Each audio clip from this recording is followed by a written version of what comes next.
அஸ்ஸலாமு அலைக்கும். இன்றைக்கி இஃப்தாருக்கு என்ன ரெடி பண்ணியிருக்கலான்னு பார்க்கலாமா? அது கூட நான் ஒரு ரெசிப்பியும் ஷேர் பண்ணியிருக்கேன். ப்ரெட் பீஸா ரெசிபி. வாங்க இது எப்படி பண்ணலாங்கிறத பார்த்துடலாம். இந்த மாதிரி பிளேட் எடுத்துகிட்டு ப்ரெட்டு ஸ்லைஸை ஃபுல்லாக எல்லா பக்கமும் அரேஞ்ச் பண்ணிக்கோங்க. கேப் எதுவும் இல்லாத அளவுக்கு அரேஞ்ச் பண்ணிக்கோங்க. அதுக்கப்புறம் நான் இந்த சாஸு பீஸா சாஸ் ஆல்ரெடி ப்ரிப்பரேஷனில் லாங் வீடியோவில் போட்டிருக்கேன். செக் பண்ணி பாருங்கள். இந்த மாதிரி சாஸ் ரெடி பண்ணி வச்சுட்டிங்கன்னா ரொம்ப சிம்பிளாக நீங்கள் ஈஸியாக ஒரு ரெசிபி ரெடி பண்ணிடலாம். இந்த சாஸை ஃபுல்லாக மேலே அப்ளை பண்ணி விட்டுக்கோங்க. எல்லா ப்ரெட்லேயும் படுற மாதிரி நல்லா அப்ளை பண்ணி எடுத்துக்கோங்க. அதுக்கப்புறம் நான் ஒயிட் சாஸ் பாஸ்தாக்கு ரெடி பண்ண மாதிரி சாஸ் ரெடி பண்ணியிருந்தேன். அந்த சாஸ் பட்ரு, அப்புறம் மைதா மாவு, பால் இதெல்லாம் பண்ணி சாஸ் ரெடி பண்ணி வச்சுருந்தேன். அந்த சாஸையும் மேலே இதுக்கு மேலே அப்ளை பண்ணி எடுத்துக்கிறேன்.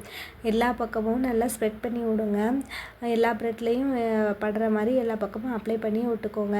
இப்போ உங்களுக்கு பீஸா பேஸ் எனக்கு ரெடி பண்ண டைம் இல்லை, அதனால நான் ப்ரெட்டில் பண்ணேன். இதே மாதிரி நீங்களும் சிம்பிளாக ப்ரெட்லேயே பண்ணிக்கலாம். உங்களுக்கு ரொம்ப ஈஸியாகவும் இருக்கும். இந்த மாதிரி எல்லாத்தையுமே அப்ளை பண்ணி நல்லா ஸ்ப்ரெட் பண்ணி விட்டதுக்கப்புறவு சீஸ் நான் துருவி வச்சுருக்கேன். சீஸை ஃபுல்லாக மேலே நல்லா எல்லா பக்கமும் படுற மாதிரி நல்லா ஸ்ப்ரிங்கிள் பண்ணி விட்ருங்க.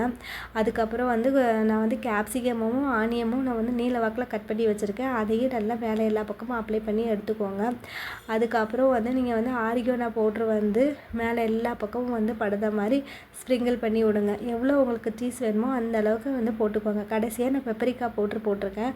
பெப்பரிக்காய் பவுட்ரு ஃப்ளேவர் ரொம்ப நல்லாயிருக்கும். நீங்களும் அதேமாதிரி ட்ரை பண்ணி பாருங்கள். ஒரு 10 நிமிஷம் நான் ஓவனில் வச்சு எடுத்துக்கிட்டேன். இதில் இஃப்தாருக்கு ஜூஸ் எல்லாம் ரெடி பண்ணி வச்சுருக்கேன். அப்புறம் நோம்பு கஞ்சி. அடுத்து 10 நிமிஷம் நான் ஓவனில் வச்சு எடுத்துட்டேன். இந்த மாதிரி தான் ப்ரெட் பீஸா ரெடி ஆகிடுச்சு. நீங்கள் சுட சுட இந்த மாதிரி நீங்களும் ரெடி பண்ணி சாப்பிட்டு பாருங்கள். ரொம்ப டேஸ்டியாக இருக்கும். ப்ரெட்டு எப்படி உங்களுக்கு பீஸா சாப்பிட்டு